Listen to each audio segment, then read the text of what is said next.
Di sebuah kota besar yang hiruk-pikuk dengan lampu jalan, deru kendaraan, dan wajah-wajah manusia yang bergegas, terdapat sebuah kantor kepolisian megah yang berdiri gagah di tepi alun-alun kota.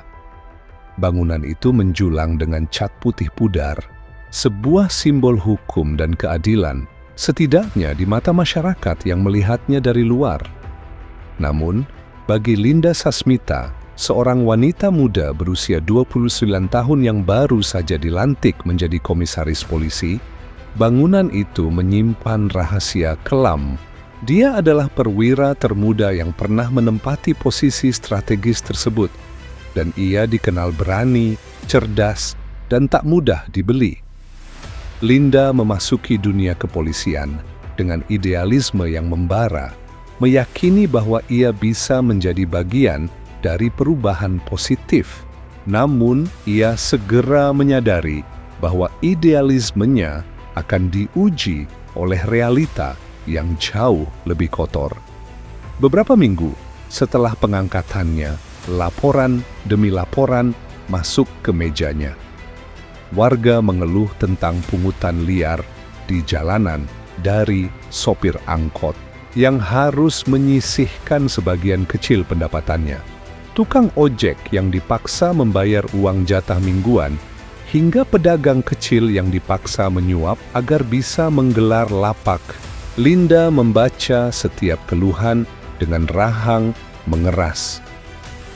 Suatu sore, seorang ibu paruh-baya yang berjualan gorengan datang ke kantornya dengan mata sembab.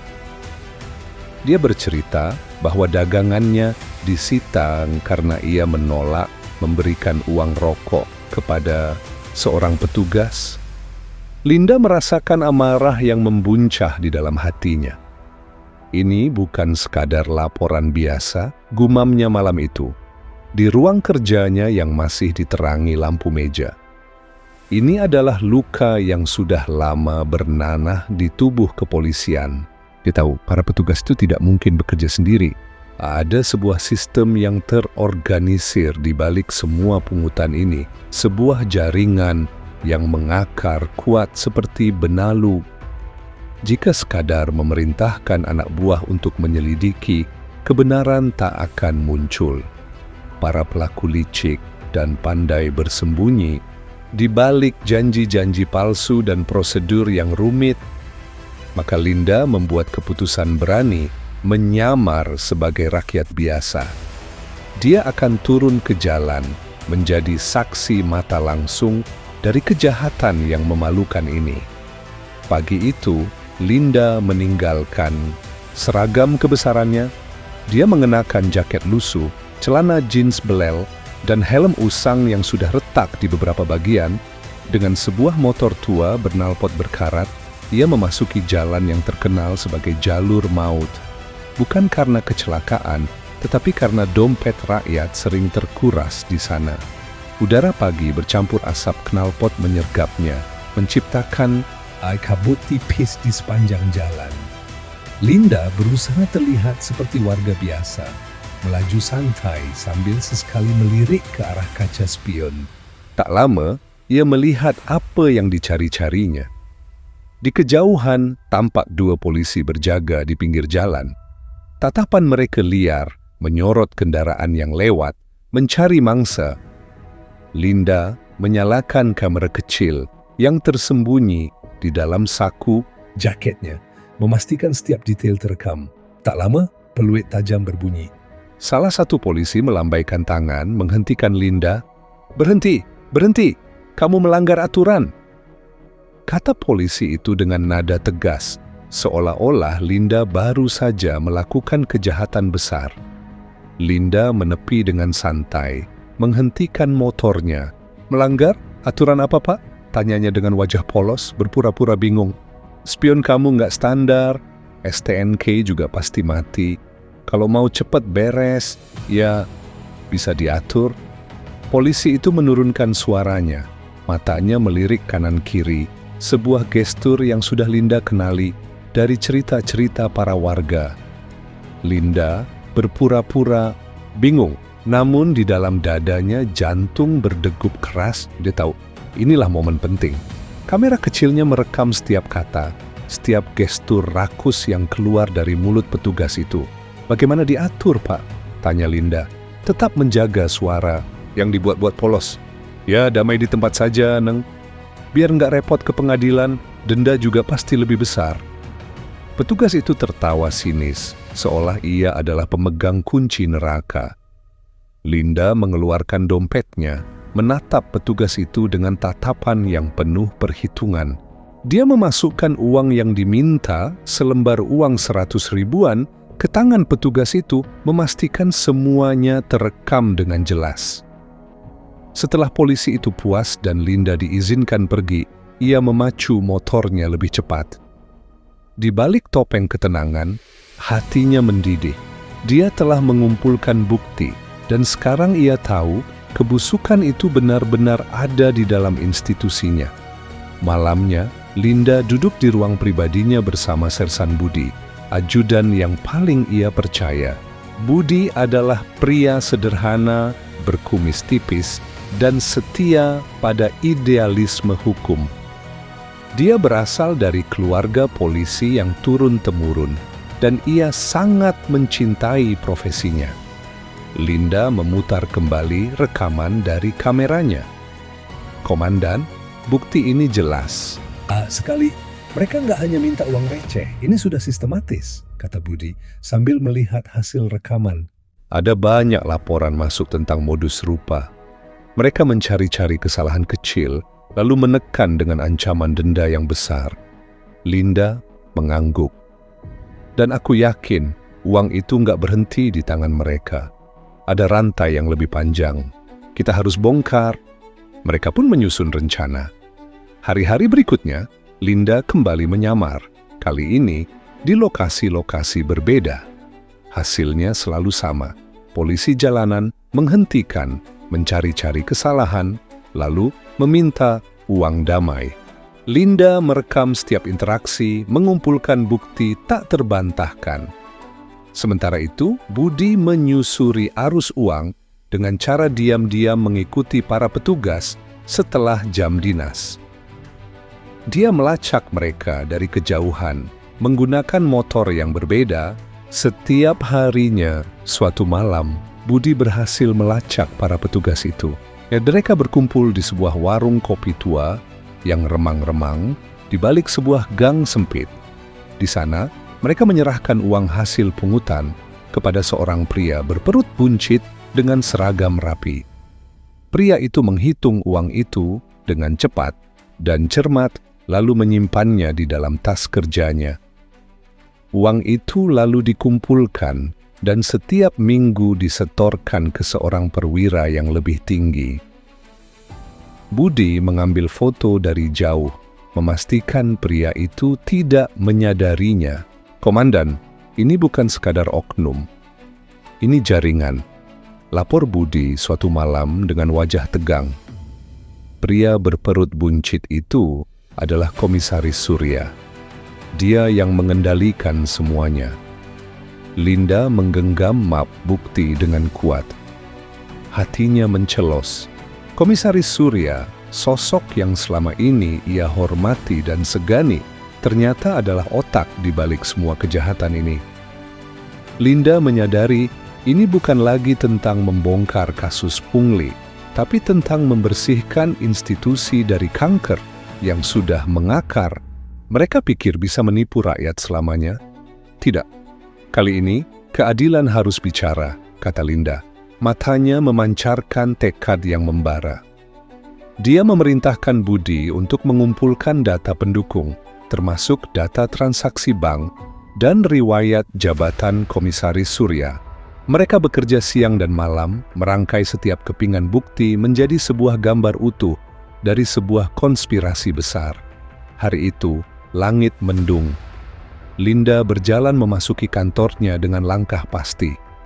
Di tangannya, ia membawa bukti rekaman, laporan investigasi, serta data aliran dana yang kini mencapai angka miliaran rupiah. Tujuannya, menemui Kapolda untuk melaporkan kasus ini secara resmi. Dia telah mengambil langkah ekstrem mempertaruhkan karier dan keselamatannya. Namun, Linda tahu ini adalah satu-satunya jalan untuk mengembalikan kepercayaan masyarakat. Namun langkahnya terhenti ketika di lorong gelap, beberapa pria berseragam menghadangnya. Di antara mereka berdiri Komisaris Surya, sosok yang disegani sekaligus ditakuti karena kekuasaannya. Wajahnya keras dan dingin, matanya penuh ancaman. Linda! Suara Surya berat, penuh intimidasi.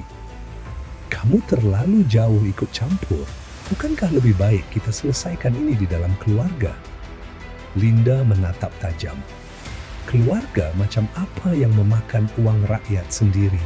Tanyanya dengan suara tenang namun tegas. Surya mendengus. Jangan sok suci. Kalau berani buka mulut, kamu akan kehilangan semuanya. Pangkat, nama, bahkan nyawamu. Ancaman itu membuat Linda semakin yakin bahwa ia berada di jalan yang benar. Tiba-tiba dua polisi lain mencoba meraih tangannya, hendak memborgol. Namun Linda bergerak cepat, menepis tangan mereka, lalu berlari menembus lorong. Sirin meraung, tanda pengejaran dimulai. Lorong kantor yang biasanya sepi kini menjadi medan pertempuran. Linda berlari menuju pintu keluar di halaman belakang. Di luar, hujan mulai turun, membasahi wajah dan seragamnya. Linda berlari menembus derasnya air, napasnya memburu. Beberapa polisi berusaha mengejar, suara langkah kaki mereka bergema di genangan air. Linda tidak panik, ia telah memperhitungkan semua kemungkinan. Dia tahu bahwa ia tidak bisa melawan mereka secara fisik, tetapi ia memiliki senjata yang lebih mematikan. Kebenaran, Surya yang marah besar, memimpin pengejaran. Dia tidak bisa membiarkan Linda sampai ke Kapolda. Tangkap dia. Jangan biarkan dia lari, teriaknya. Linda terus berlari, napasnya semakin berat, namun ia terus berjuang. Dia tahu bahwa setiap detik yang ia habiskan di luar sana adalah waktu yang ia berikan kepada Kapolda dan timnya untuk melihat bukti-bukti yang ia kirimkan. Di halaman belakang, ia akhirnya berhenti sejenak, menatap Surya yang mengejarnya dengan wajah murka. Terlambat, Surya. Permainanmu sudah selesai, kata Linda. Wajahnya basah oleh hujan, namun matanya tetap tajam dan penuh kemenangan. Surya terdiam, wajahnya memucat. Bohong, kau tidak bisa membuktikannya, teriak Surya. Penuh keputusasaan, Linda tersenyum. Bukti itu tidak ada di ponsel saya, Pak. Semua sudah saya unggah ke server pusat di Jakarta. Salinannya sudah saya kirimkan ke Kapolda, Kepala Polisi Nasional, bahkan Menteri. Saat ini mereka sedang melihat rekaman dan data-data transfer. Bang Bapak, Surya terdiam. Dia tahu kata-kata itu benar. Dalam hitungan jam, berita itu akan meledak di media. Dia dikepung oleh kekalahan dan rasa malu. Linda adalah satu-satunya perwira yang ia remehkan, dan kini Linda telah menghancurkan kerajaan korupsinya. Beberapa minggu kemudian, suasana di kantor kepolisian berubah drastis.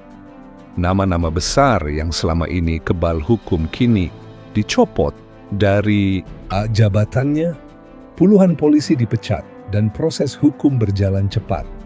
Di televisi, berita tentang keberanian Linda menjadi topik utama. wartawan menyebutnya sebagai Sri Kandi kepolisian. Namun bagi Linda, itu bukan tentang popularitas. Dia hanya ingin mengembalikan kehormatan seragamnya dan kepercayaan masyarakat. Di ruang kerjanya yang baru direnovasi, Linda memasang sebuah papan visi. Keadilan tanpa kompromi. Dia memperkenalkan sistem baru. Setiap petugas jalan kini diwajibkan mengenakan kamera tubuh. Transparansi menjadi senjata utama untuk melawan korupsi. Sistem pelaporan digital yang baru juga dibuat, memungkinkan masyarakat untuk melaporkan pungutan liar secara anonim dan aman. Pada sebuah apel besar, Linda berdiri di hadapan ratusan polisi. Suaranya lantang, matanya tajam, penuh keyakinan. Kita bukan penjaga uang rakyat, tapi penjaga keadilan, katanya. Jika ada di antara kalian yang masih berpikir korupsi adalah jalan pintas, maka ingatlah, kebenaran akan selalu menemukan cara untuk terbuka. Dan saya, Linda Sasmita, akan selalu berdiri di sisi rakyat. Sorak tepuk tangan membahana di lapangan. Banyak yang terharu, ada yang menunduk menyesal, namun sebagian besar menatap Linda dengan rasa hormat yang tulus. Kisah itu berakhir dengan Linda yang berdiri sendirian di balkon kantornya, menatap langit senja yang mulai merekah. Angin sore berhembus, membawa aroma perubahan. Dia tahu perjuangannya belum selesai. Dia baru saja membersihkan permukaan, namun akarnya masih ada. Namun Linda kini memiliki harapan, ia tidak sendirian. Dia telah membuktikan bahwa satu orang dengan keberanian sejati dapat menggerakkan gunung, dan bahwa keadilan pada akhirnya akan selalu menemukan cara untuk menang.